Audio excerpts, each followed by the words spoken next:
Well, thank you so much. I first of all want to thank all of you students who on a late Friday afternoon when it's cold and kind of grim out, come in here for a little bit of lightness and inspiration, I hope. How many of you would probably be in a rehearsal right now?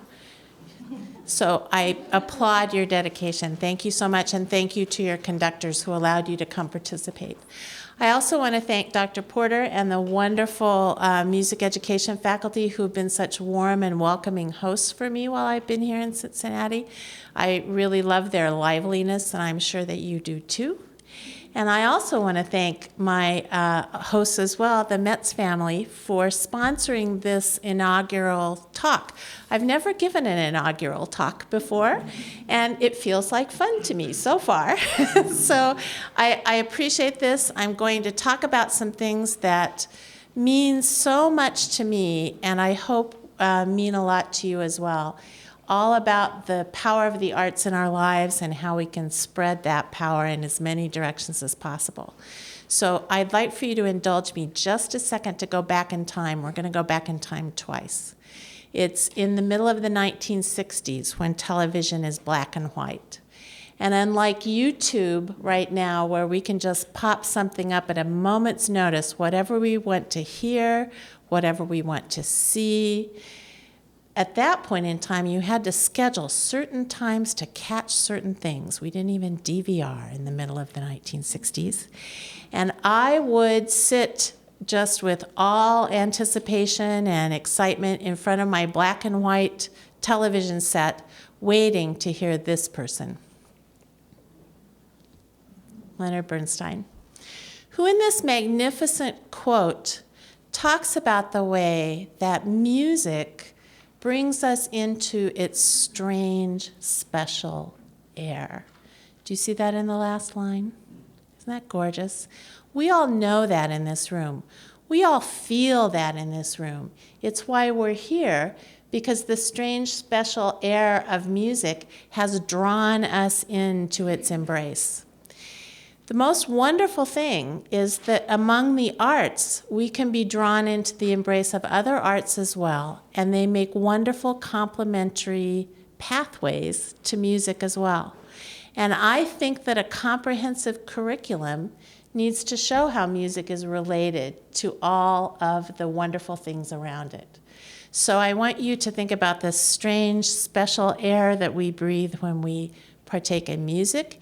And this afternoon, we're going to partake of this strange, special air that visual art gives us, and a little smidge of poetry, too. All right, are you game? Ready to roll? Okay, so we're going to go on to think about these words.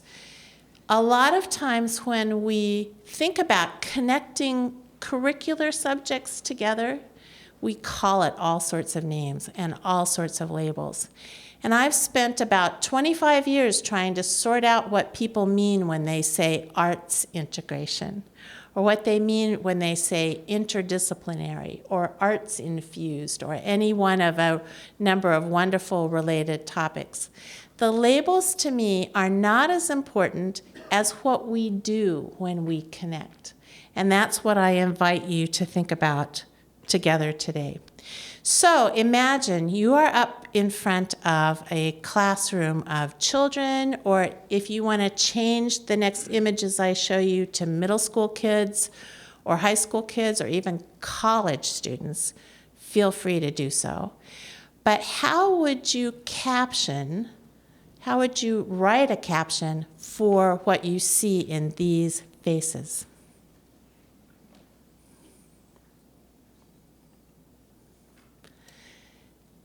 Imagine you're teaching, you're working with students, and something has just happened.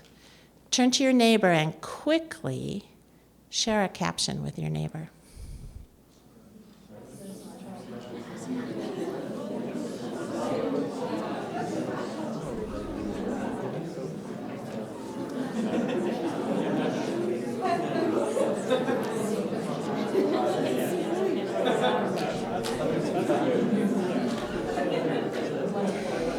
Now, I have to tell you that I've had the pleasure of teaching 30 years or so, many different ages. And what I love about young children like this is they don't hide anything. They don't veil anything.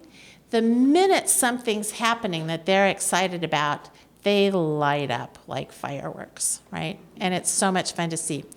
Once you get to your age, it can be a little harder to discern what's really going on. Right? So feel free to show me, while we're working together today, some excitement when you make a connection. But I picked these faces because I think about the work of art educator Michael Parsons, who is interested in some of the same things I'm interested in. And he says integration occurs when students make sense for themselves of their varied learning and experiences. When they pull these together to make one view of their world and their place in it, it takes place in their minds or not at all. So even though we may talk about this from a school perspective or a curricular perspective or a planning perspective, the real action is here.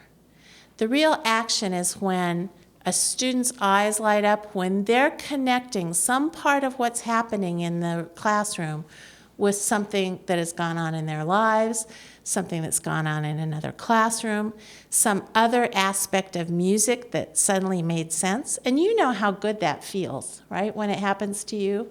And that's at the core and at the heart of this work.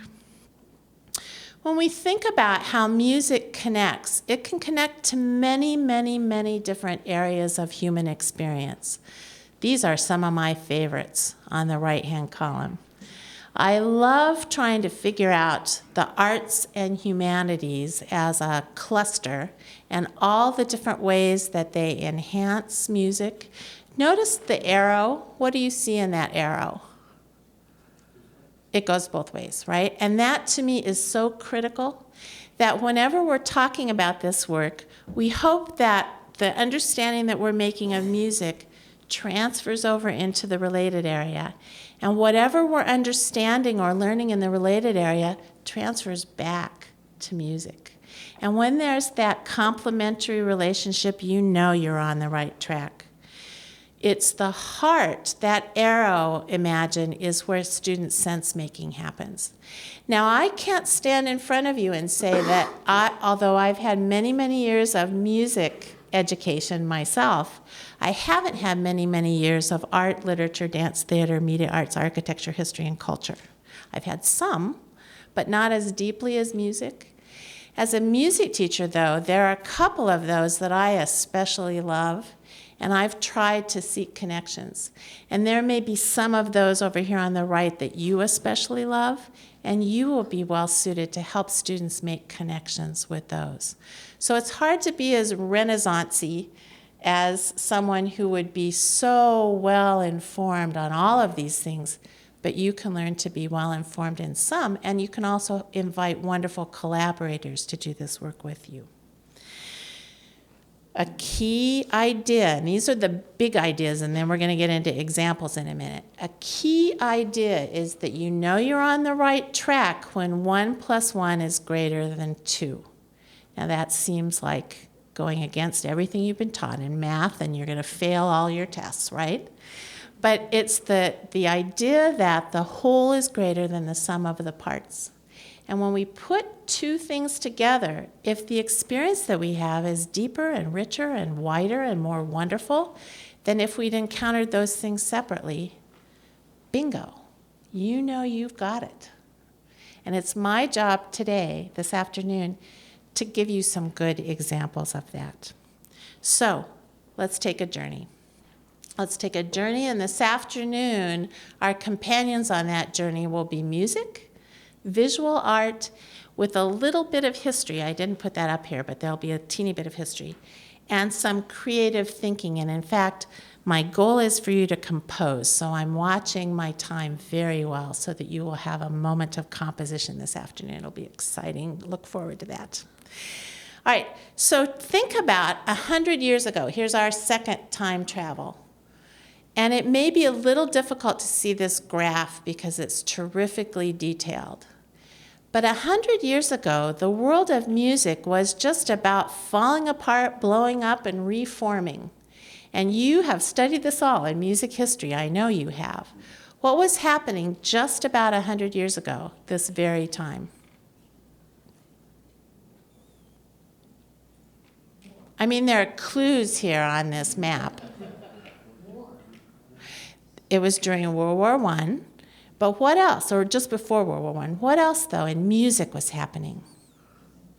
Stravinsky, and of course the famous Rite of Spring, right? And we think of the Rite of Spring as being groundbreaking.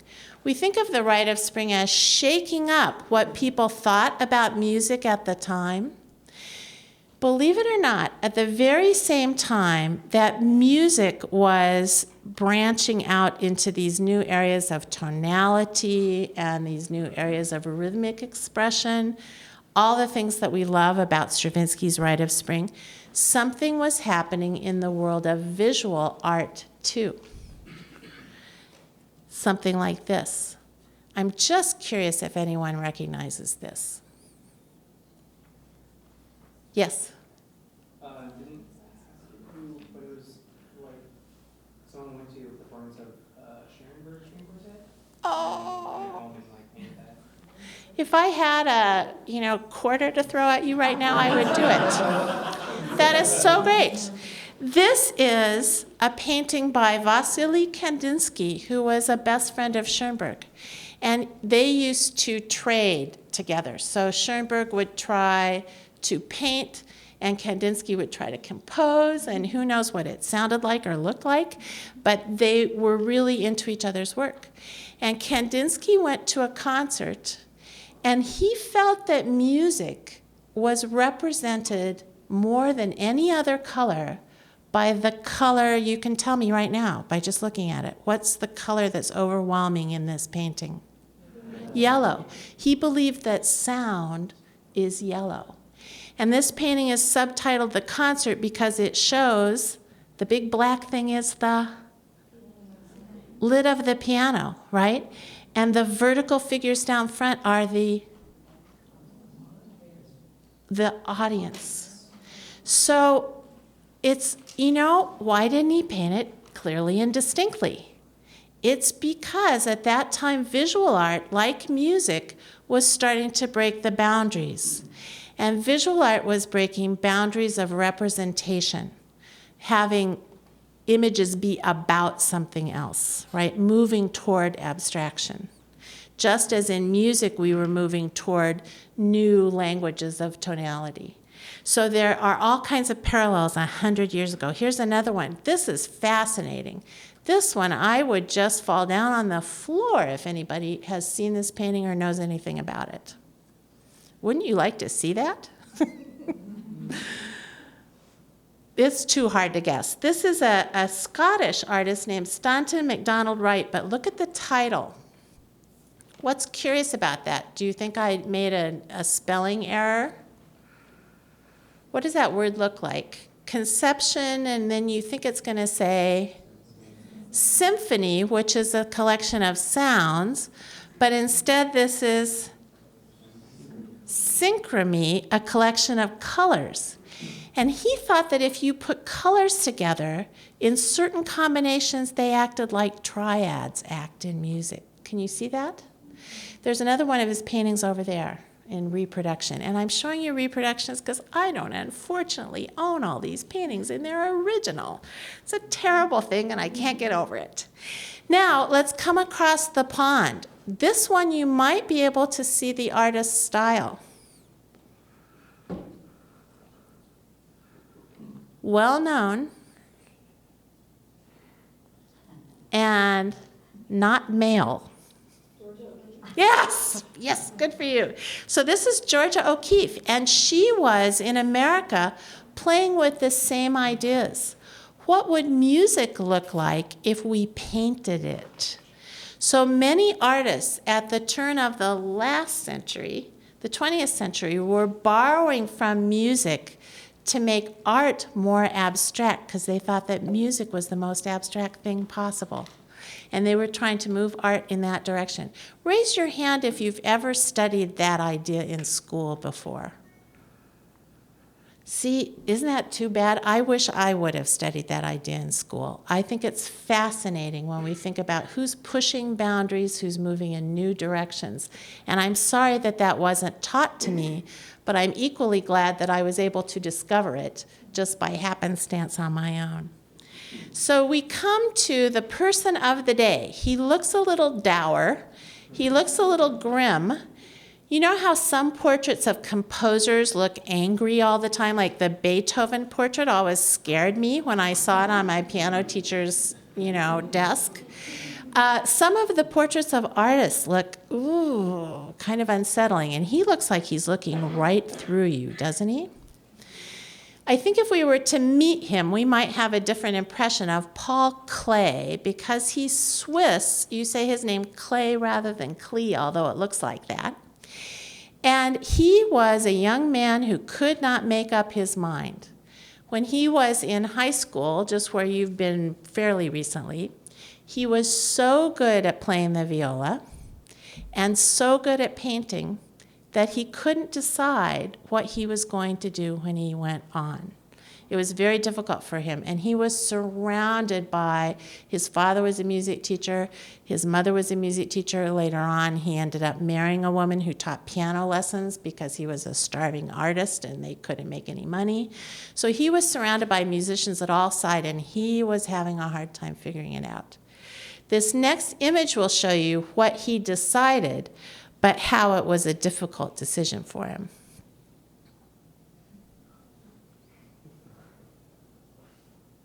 Do you see what's unusual about this photograph?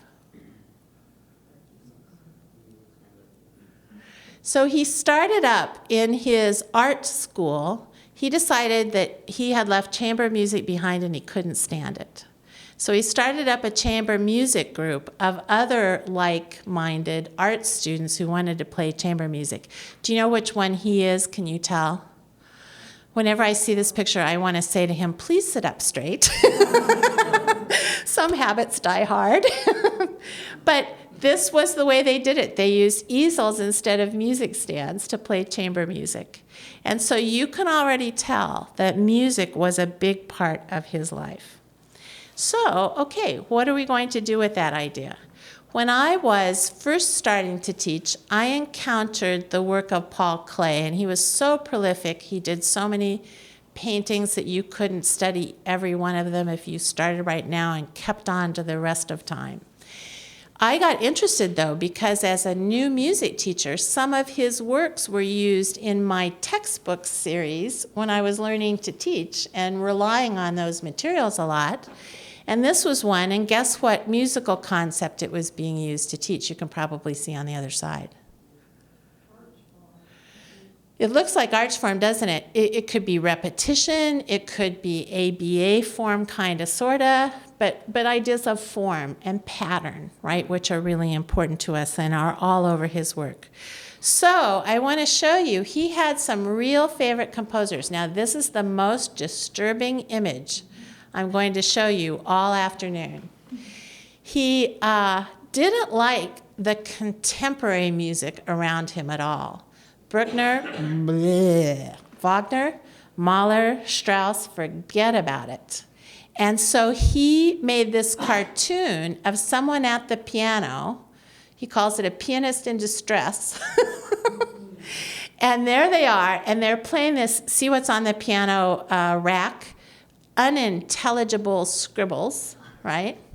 They're chained to the legs of the piano, and I won't even go into what they're sitting on, right? So this was his way of saying the contemporary music around me is just hideous. It's awful. So guess, what do you suppose if he thought about the abstract, beautifully patterned music that he adored? Who would you imagine might be his favorite composers?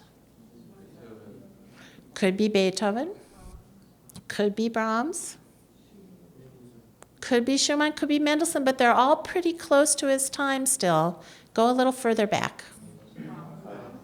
Bach. He absolutely loved Bach. He absolutely loved Mozart. And how do we know that? So I'm going to show you. One of the things he did was to sometimes use artistic titles or musical titles in titling his art.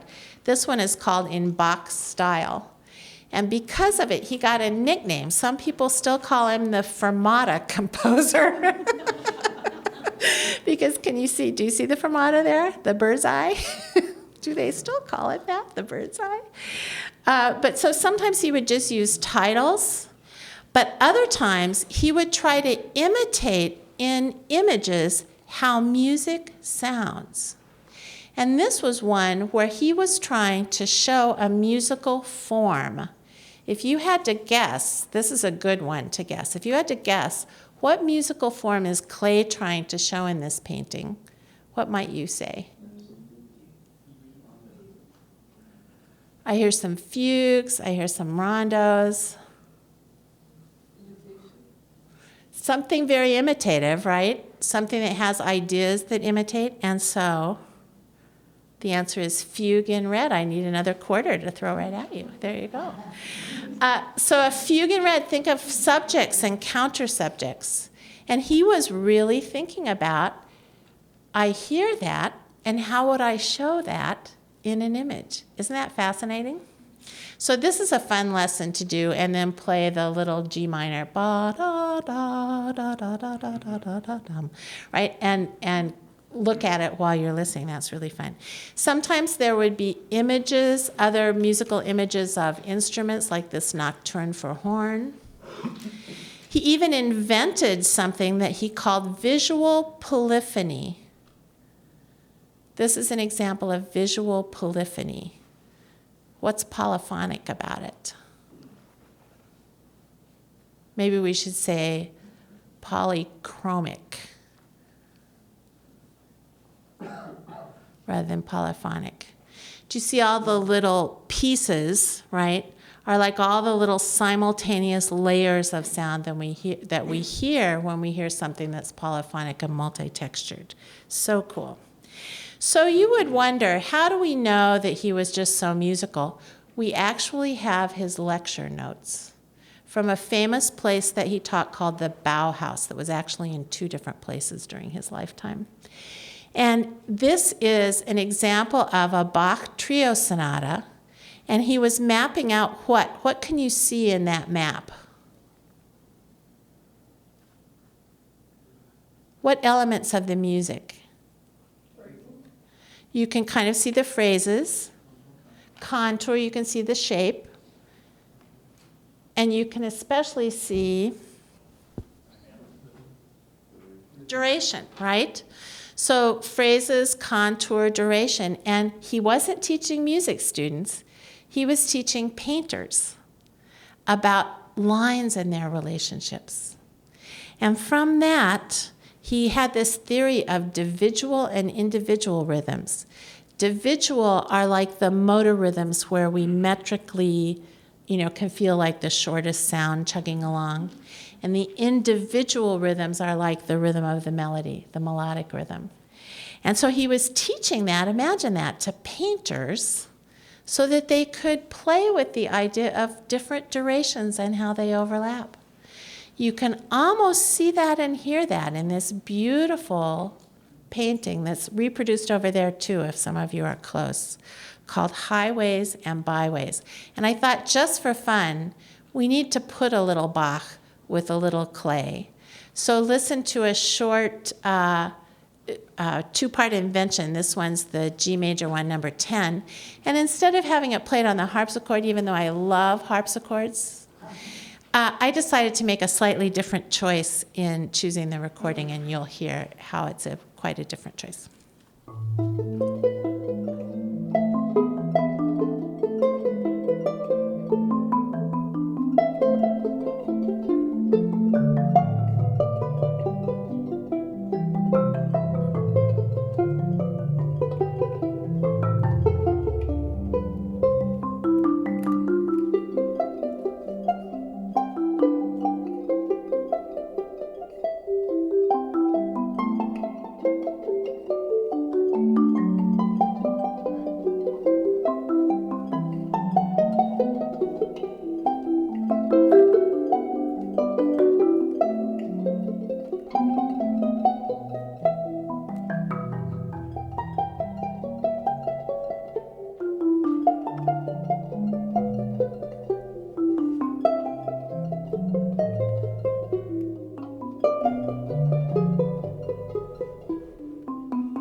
Isn't that just yummy? I love that. Is anyone familiar with this recording? And do you know the two artists, Bela Fleck on the banjo and Evelyn Glennie on the marimba, from a marvelous CD called Perpetual Motion? And every time I hear that marimba, I just want to sink into the sound like it was water. It's just so yummy, right?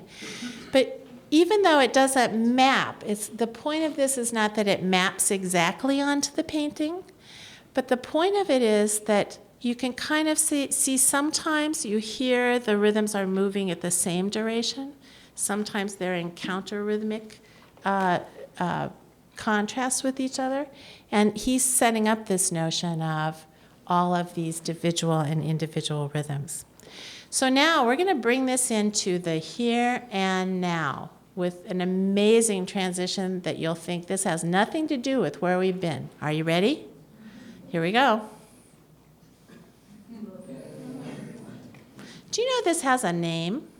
Do you know this bird has a name? They really, I've forgotten right at the moment, who invented Twitter? I can't remember. But anyway, they named this bird Larry Bird after the basketball player. I'm not very sports astute, so good. I'm getting affirmation there. Good. So this is Larry Bird, a famous image from our time. Now, what in the world would this twittering bird have to do with Paul Klee? Well, boy, you are so lucky. This is one of his most famous images for musicians. Maybe visual artists are excited about some other things, but musicians absolutely love this painting called The Twittering Machine. Now, I want to stop right here. Some of you will be able to see the poster. Some of you will just be able to see the screen. I'd like for you to first just describe the elements of the painting that you see. Just anything that comes to mind. It can be very basic, and that's okay. Let's say 5 or 6 things. Go. Line. Shading. Say that again. Sharp. Shading. Shape. Contrast. Color. Pink, blue, right? Birds. How many? 4. What do the birds look like?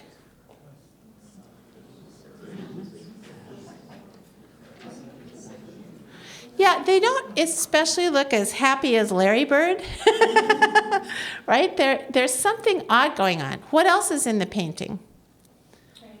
A crank, a handle. What's at the front of the painting? In the foreground. What is that, do you suppose? I'm sorry, could you speak a little more distinctly? Water. Oh, the color here? Okay, the color might be water. Say again? Fire in that box. Oh, that box is such an extraordinary box. So I have 1 vote for fire in that box. Does anyone see it differently? Here I want different opinions to break out in the room. Come on, do it. How do you read that pink area? Yes? Could be a table or a platform, right? That the birds are going to perform. And there's a stage of some sort or a platform of some sort. Does anyone read it differently? Some people see it as a pit, right? So that it's open and they might fall down into the pit. And I haven't ever psychoanalyzed anyone to determine if they're a platform person or a pit person. But I don't know, there might be something there, right? But isn't that interesting? It's ambiguous. Can you make your eyes go back and forth from seeing it as a platform to seeing it as an open pit of sorts? That's curious, isn't it? Now, what if you were to make this come alive? What would you do? You'd reach right in and you'd turn the crank, right? In your mind's ear, imagine, what would that sound like if I turned that crank? Okay? Keep that in your head a minute because we're going to come back to it. So there's something just wildly compelling about this image, the twittering machine. Some people think that it relates to Clay's upbringing in Switzerland, because in Switzerland, we all know what fine watchmakers they are. I don't have a Swiss watch, but there you go. We know it's because they do such careful, precise work, engineering work. But they also made elaborate birdhouses that were mechanical. So imagine, this one's a cool one that I found that has not only a bird that would twirl around and probably make sound, but it has a clock on the bottom too. These were often called Zwischermaschine, or twittering machines in Swiss. So he might have been thinking about that. I want to take a quick little detour to something else, and then we're going to come back to those twittering machines. Several decades ago now, some friends of mine and I were trying to figure out how to study works that we didn't know very much about. What might be helpful to us or to teachers or to students in taking a new work and figuring out what it was like. And we used a metaphor, and the metaphor was that a work of art is like a gem with many facets. So if you have any rocks on your hand, would you just take a look at them for a minute? And notice, I always forget to wear like a big, huge cocktail ring. I should wear a big, huge cocktail ring on these days. I always forget to be suitably costumed, right? But imagine that you're turning, and those of you who don't have anything on your hands, look at somebody who does. Imagine that you're turning your hand. If you just stop your hand and look at the gemstone from one angle only, it looks pretty good, right? But imagine that you're turning it around, and in here there's not a lot of natural light, but assuming that we had a lot of natural light, what would happen to your appreciation of the thing if you turned it around and saw the light reflect and refract from many different angles? How would you feel about it? Nice, right? In fact, when people have new rings, they often sit in class and do that, right, instead of paying attention, and I get that because I'm the facet model woman. So a work of art is like a gem with many facets. When we see things from more dimensions, we usually have more places to start learning about them and interacting with them. And the more dimensions we know about something, the more appreciation and enjoyment we take. It's kind of like if I were to meet you, tell me your name. Melanie. Right now, all I know is Melanie is her name, and I have a general idea of what you look like, right? But I would have to ask you a bunch of questions in order to understand you as a more dimensional person than just Melanie sitting in the front row. Right now, you're more singularly dimensioned, but I'm sure you have many other sides that would be good to know. So that's the idea. And that idea led us to create something that we called the facets model. You have this in your handout. Take a look at these questions and see if you can figure out What kinds of questions are these? When it starts out by saying who created it, when, where, why, and for whom was it created, what kind of a question is that? What am I trying to find out? Facts and like the background, right? The history of the piece. It could be just facts, but usually those facts lead to some other really interesting stuff, right? Where was it from? The time and the place, the context that this work comes from. Go to the other side of the facets. What artistic properties or elements are found in the work? I'm sorry, I usually roam around, but I'm sort of tied to this mic. And what kind of form and structure does it have? What kinds of questions are those? Yeah, it's theoretical. It's all about taking inventory of what are its pieces and what are its parts, and how do those pieces and parts go together, right? We do that all the time when we think about the elements of music and the way they're combined. Go to the right-hand side about 3 o'clock where it's what is its subject. That's pretty clear, right? Some music has an aboutness to it. Not all music does. What affective qualities does it evoke? How does it feel? Is a question that gets to the heart of our emotional or expressive responses to something. What varied meanings does the work express? It might have personal meaning to you. It might have a social meaning, like, for example, think of patriotic songs, have a social meaning that are more widely shared than just reside with one person. And then the trickiest question is the one over to the side that says, how does the work work? And in that one, you try to relate all the sides together. Okay, so let's see. What do you know so far about Clay's twittering machine? And now you're going to have to look over there at the poster rather than this other image, because I want both these things on at the same time. Which ones of those questions can you sort of begin to answer? You know some things about the work. Say that again?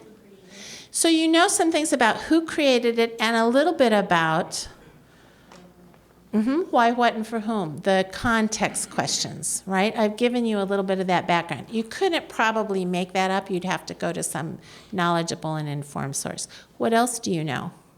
Yes? We can guess as to what the subject is. You can guess what its subject is, and we've got some theories here too, a little bit. We'll get to the meanings in a minute, but we can kind of guess it's got birds, and it's got this platform or pit, and it's in this particular arrangement. What else do you know? Because we talked about line and shape and contour and shading and those sorts of things. And we also talked about how those are placed in the whole painting itself. So we're on the road to that, right? What varied now, I haven't asked you, how do you feel when you look at this painting? I didn't do that on purpose. It's not that I forgot. Because what's likely to happen in a room this large? In answer to that question, it's one of the reasons that arts exist. You're going to get a range of beautifully gorgeous, evocative answers. How lovely that is, right? What about meanings, though? Have we gotten close to what varied meanings does this work express? A little hint, right? Think about, you've got birds and you've got a what else we've sort of talked around it. The birds are on a wire, which is part of some sort of a contraption or a machine, right? Think about that. Birds are from nature, and the contraption is probably a human construction. Could there be a little tension here between nature and humankind? Could there be some tension between whether it's kind of happy and playful and it's about something restorative if they're on a platform and they're ready to sing, or maybe it's a lot darker in its meaning if you think that's a bit, right? Yeah. I'm wondering if all those varied meanings are the things that have captured composers' attention. So what I do when I'm learning a new artwork or learning a new piece is I try to see what I can find out about the work. And these are starting places, right? Walking around the facets to say, do I understand that? Have I given it some time? Is it sinking in? Have I thought about this? Do I feel well prepared to go into a classroom and work with students who might see it from multiple dimensions? And I hope that they do. Are you seeing how this works, this whole facets thing? So is there anything on this that surprises you or that you want to talk more about?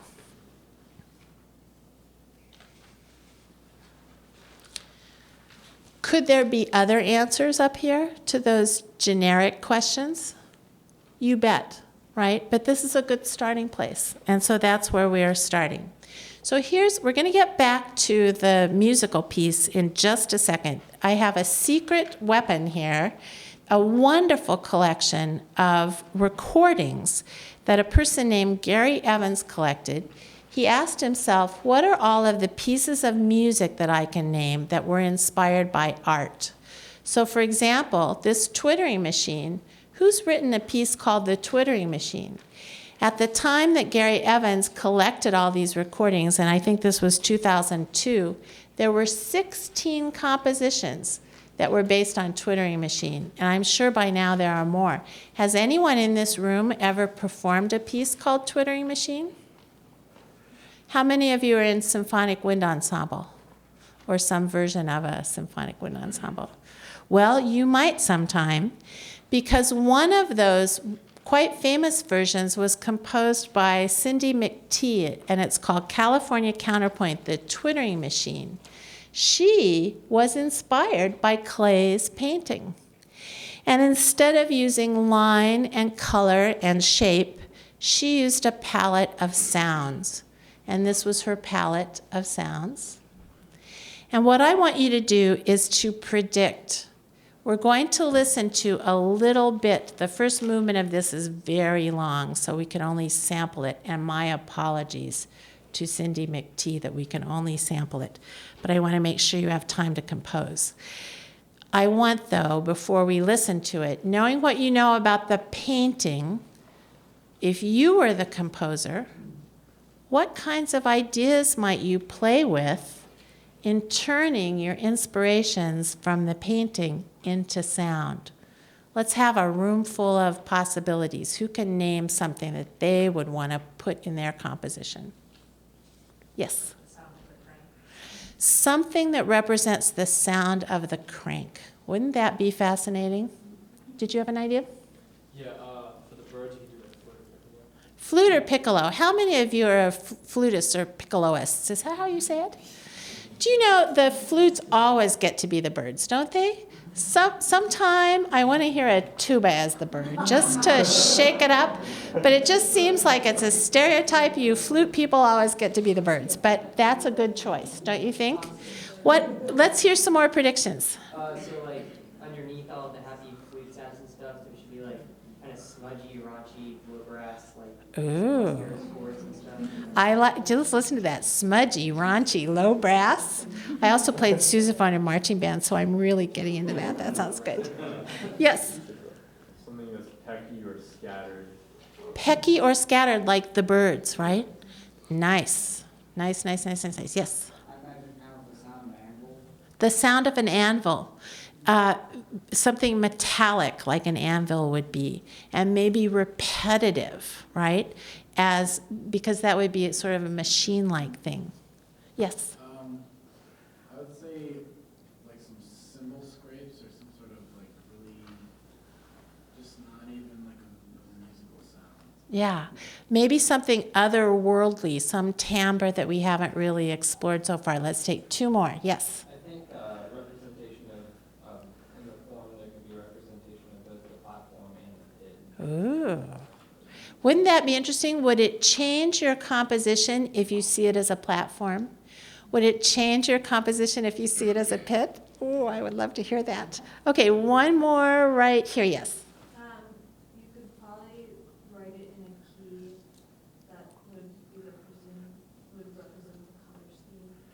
Oh, a key that would represent the color scheme. What does this color scheme of pink and blue with the smudges say to you?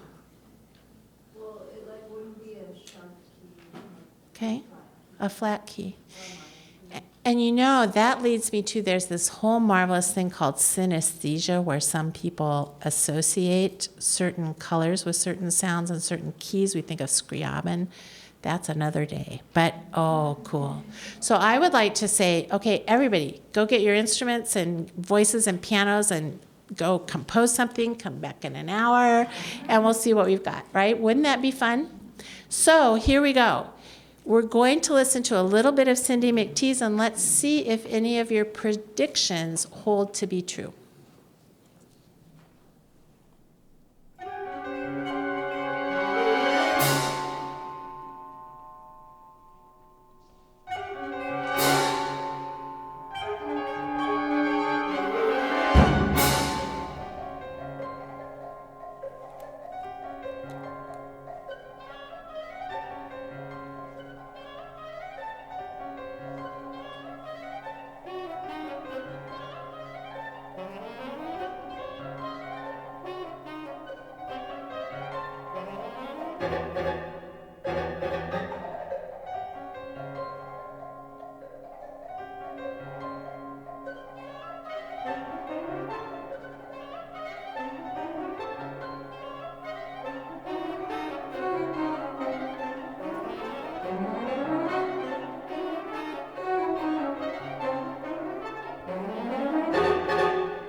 So what did you think? Did anything hold up? Yeah. So would it be fun to play that piece? I think that would be really fun to program and play that piece, and especially if you knew about its origins. What does that do for you when you know that this piece is based on a painting? How does that change the way you listen? Yes? Usually if I do something that goes along with it, I can see the comparison. Yeah, it focuses us in, doesn't it? You think about it, it helps us to make connections to the painting and the music that are really rich. And if you just had one without the other, it wouldn't be the same. It's that whole synergy thing, right? 1 + 1 is greater than 2. So how do we know what Cindy McTeague was trying to do? Is she a platform person or a pit person? You can read this more quickly than I can read it to you. So will you just take a look and see if you can figure out these are her composer's notes.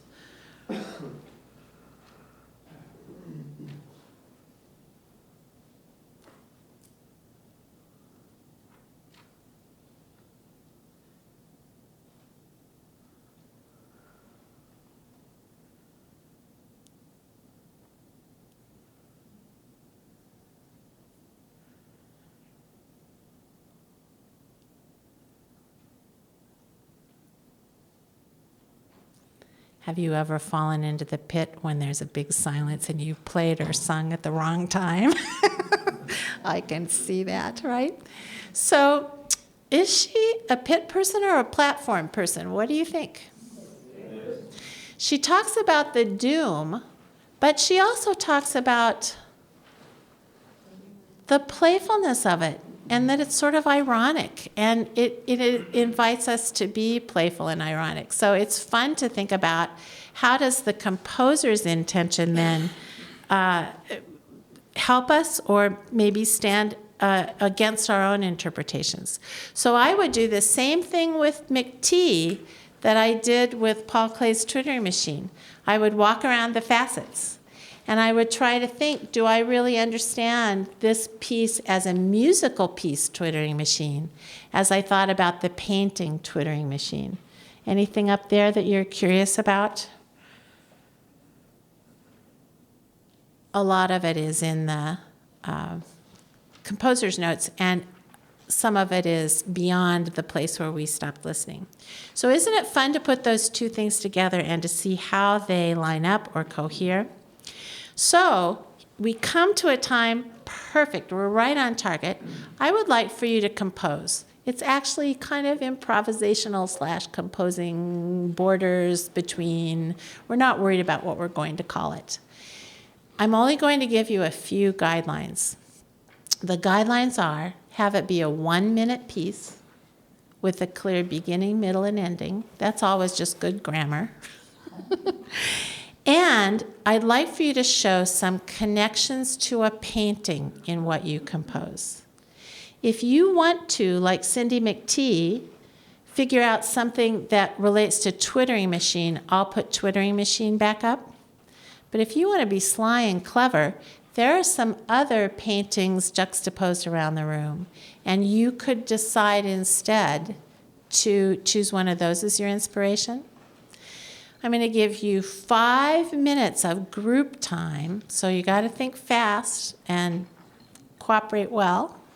And then we'll sample a couple of your compositions, and you can tell us what influenced you, what inspired you, what did you pull from the painting to your composition. Let's see if we can do quartets. Would you raise your hand and connect it to people around you so that you have 4 people clearly? If you got 4 people, can you do quartets? Now, you can use the instruments under your seats if you wish. If you want to use your voices or other things you brought with you, you are welcome to do it. Do not feel constrained. 5 minutes of work time starts now.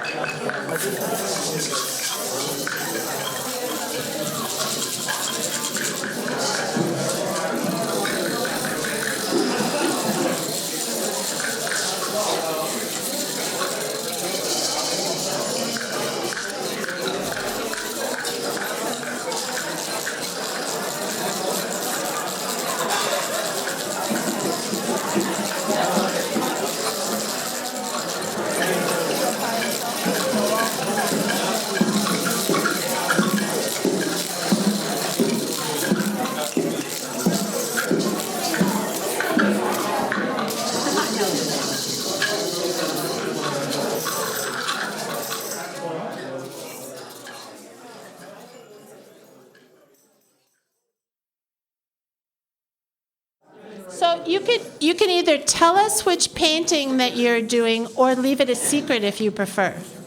Well, we did a reinterpretation of the twittering machine. This is our view. Okay.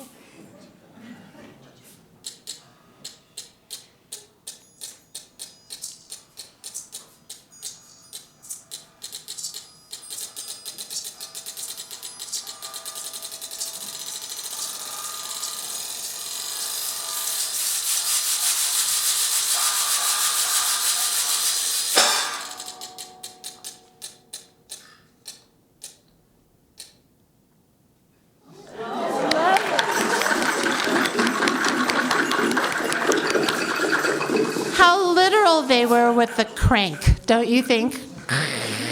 Wonderful. All right, Dr. Gottlieb, do you have a group you sampled? That I sampled? Yeah, Yes. I actually did sample theirs. All right.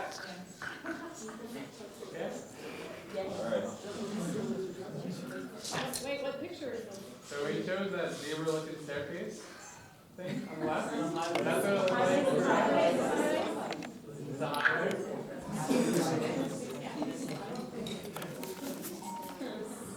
Great.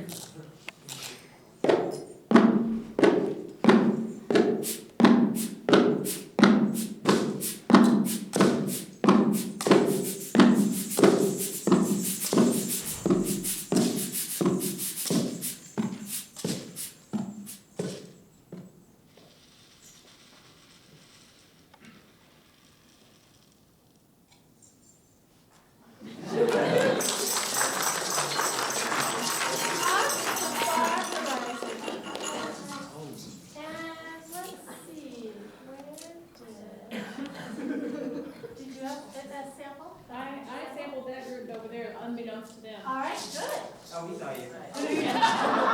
You're not Steve. May I hold that up so that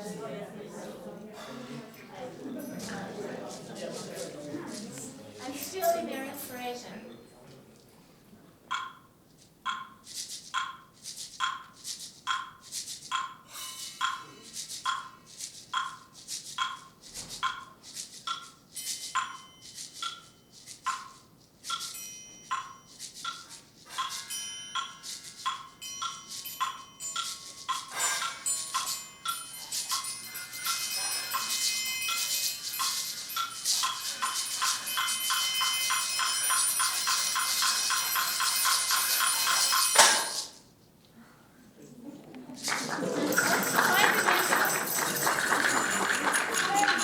Thank you all. That was lovely.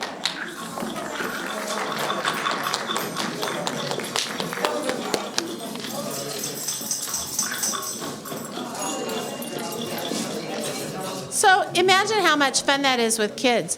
One time I got invited to a conference in Tennessee where they brought in third graders that I'd never met before, about 50 of them. And I did a twittering machine lesson with them, and the kids had such a good time making up quick compositions. And later on, I got this packet in the mail of thank you notes, in crayon and marker. And one little boy gave me the best review ever that I've ever had. He said, "Dear Mrs. Barrett, thank you for teaching us. I liked what you did. More people should teach like you, and if they don't, that's their problem." Really one of the best reviews I've ever gotten. So, I would like to engage you for just a minute in thinking about other ways you could play with this, because this work invites us to be playful. It invites us to be inventive. I sat down and thought of the poem. Did any of you study in high school 13 Ways of Looking at a Blackbird by Wallace Stevens, which is a fabulous poem. And I thought of 13 ways of looking at twittering machine. Could I just sit down and start generating possibilities? Would you look under your chairs, and if you have a book called The Cat and the Bird, would you bring it up and pull it out? Good. Would you stand right here for a second? What's your name? Carter. Carter's going to help me. Carter, just open that up and show it around while I talk for a second. So these ideas start from young children to older students. And this is a book called The Cat and the Bird that's based on Clay's paintings. And it's the story about a cat who can just feel what a bird would feel like inside his mouth. And he just wants to eat that bird more than anything. And you can imagine at the end, guess what happens? They become friends. So it's a lovely story. But, show him that picture, Carter. So this is a clay cat, just to give equal time to cats. That's a clay cat. He also liked animals. So there are all kinds of children's books about clay that give you a natural entry point to take them into some of the musical play. Thank you, Carter. You did a good job. You could gather up a whole bouquet, or maybe I should say a flock of birds in music and compare. Think of all the songs you know that are bird songs. And for young kids, you would, of course, do Peter and the Wolf and Prokofiev. Search for machine-like representations in sound. Consider how these things make us feel and let that be an entry point. Use the mood of the work as the impetus for creating. This next one is for you, and I hope somebody will do this and send it to me, although I don't think I'm on Twitter. Write a Twitter message interpreting the platform or the pit using 140 characters or less. Doesn't that sound like fun? I challenge you to do that. Somebody send me a Twitter poem. Find other examples of artworks that juxtaposes nature and humans. Compose a piece for 4 voices, one for each bird, and have them be distinct. Wouldn't that be fun? Commission your students to write a piece for choir or band, because they could do that. Compare various musical settings of the twittering machine, since there are so many. Discuss, this would be like a high school level, how do artists comment on social themes, if indeed that's what Clay was trying to do. Interview composers who draw on art for inspiration and see what you learn from that. Now you keep going. Let's add 13, 14, 15. What's a 13th idea that you have right now? Generate it. Have your eyes light up like those little children and say, I've got an idea. What else could you do? Yes? Go to the zoo and listen to a bunch of different bird chirps, and then put that in a competition. Yeah. Wouldn't that be interesting? And wouldn't it be fun to mix natural bird sounds with created bird sounds with our instruments too? I mean, there's all sorts of fun things you could do. Give me a 14th. Remember, there's ice cream waiting for you if you're creative. Not that I believe in behaviorism, but go. Yes. Annette. Different bird behaviors, like pigeons and geese and different ones, and like try to come up with personalities for the game. And then create something with that. Absolutely. One more. Yes. You could do almost like a musical or an opera kind of, and have students as the bird, as the pit, and then, or as the pit, and then have other students. Yeah. Yeah. You could make it into some sort of a play or a tableau, which the people in drama do all the time, so we could draw from other arts. So, a lot of these things are just waiting for us to take hold of them and to turn them into something that will be memorable for our students, but that also has really solid musical roots. They may run into the twittering machine sometime in their lives, and wouldn't it be great if they were knowledgeable about it? So this is a quick recipe. There are all kinds of pieces and parts to doing this work, but one of them is to find pieces with a high IQ. And by that I mean a high interdisciplinary quotient. Pieces that just have so many connections, they're dripping with possibilities. Can you think of pieces like that right now? Pieces you've taught, pieces you've played or sung, maybe things you want to compose. Look for those examples. Not every piece of music that we sing or play or study with our students, we're going to do all these things with. But don't they deserve some experiences in their lives that are rich and deeply connected to other art forms when it makes sense? And it doesn't always make sense. And so much of the time it starts with works that are just waiting for us to do something with it. Juxtapose music and closely related subject areas. Put them together, right? It's great when those eyes light up and students are making connections of their own, but you can't always hope that serendipity will make that meaning happen. And if you put things next door to each other, you're just asking for it, right? You're just waiting for students to make wonderful connections. The other thing is when we move outside of music for a while, sometimes music teachers get nervous. And we think, oh, I should be rehearsing at this moment. This is time lost.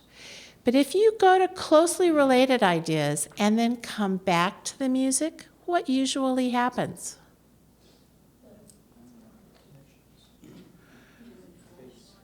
Yeah, the face lights up. You feel that you understand something in a deeper way. I think of it as laminated, like putting layers and layers and layers. You have more layers when you come back. It's much more meaningful and expressive to you. So is Clay's twittering machine a painting with a high IQ? I think we could say obviously because it's generated so many different responses. There are even poems. I tried to find a really great poem for you that would make a good twittering machine, but I couldn't find just the one. I'm still on the lookout. One other quick seed I'm going to plant is that you can have so much fun making groupings of things. This is like the juxtaposition. What are you going to put together, right? What arrangements of things can you make to help this work come to bear? And I've had the most fun with something I call the triptych strategy. Would you now look under your chairs? And some of you have blue books that say heart to heart. Would you pull those out? open those up.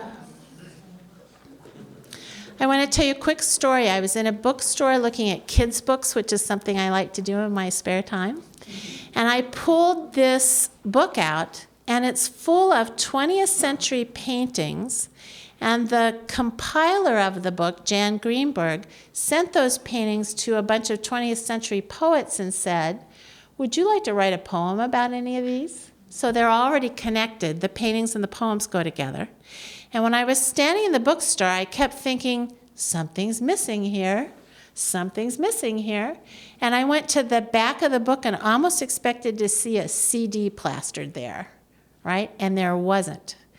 And so I have had the most fun in the world with this book, saying, if here are two things, like this is on, you don't have to see this page, but this is from Jan Greenberg's book, a Liechtenstein painting of a banana, a concrete poem in the shape of a banana, and then your puzzle is, what's the music that fits here that makes a triptych, makes a set of three things that would be absolutely perfect? Go find that piece of music and bring it back to class next time. Boy, is that the most fun in the world. One of my students did this, and she picked this music for that triptych. Oh, sorry. That's not it.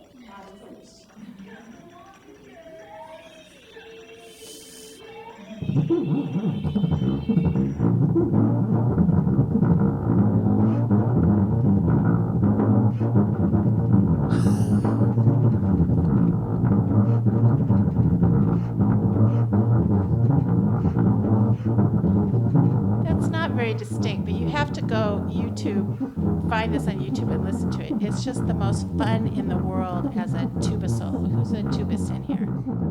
Low brass folk. This is really great stuff. So she thought that was the perfect complement to the banana, right? Silly, playful, goofy. This is another one I love to do, Jasper John's map with dripping, bleeding borders, and a marvelous poem called Map that also, one of my favorite lines in it is, this is oxymoronic America. Like an oxymoron and America all mashed up, just like the painting is mashed up. And then I say to people, go find the piece that's going to make this a triptych. What piece of music fits in that space? So here's one answer. It's only one of many, but it's a good one.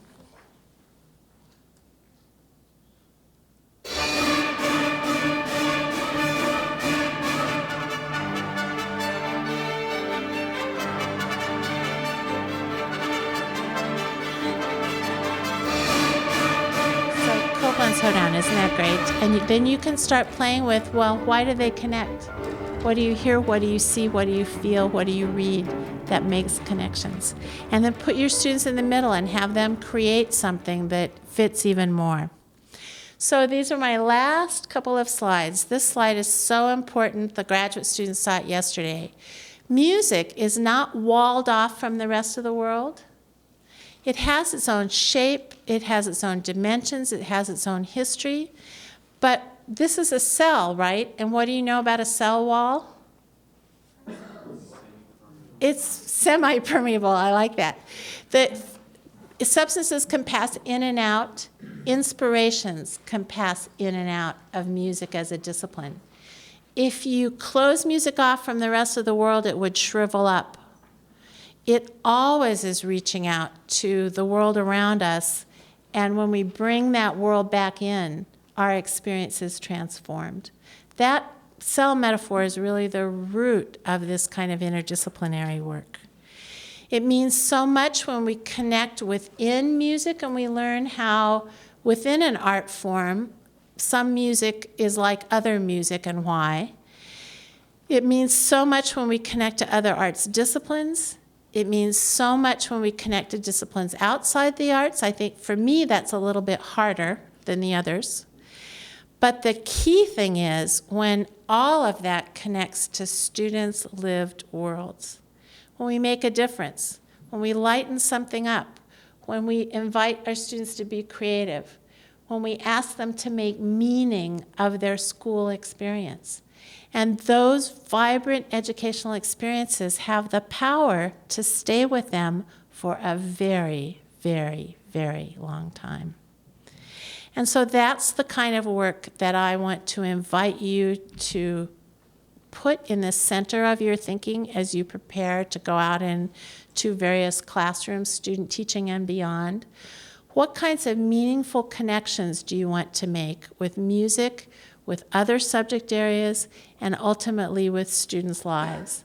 And that is some of the most important work that you can do as a creative and engaged music educator. It has been just a wonderful time here. There's my email address. It's really easy to remember, janetbarr@illinois.edu. I tried to pick something that was easy and memorable. So if you have a Twitter poem you want to send to me, you send it to janetbarr@illinois.edu. All right? Thank you so much.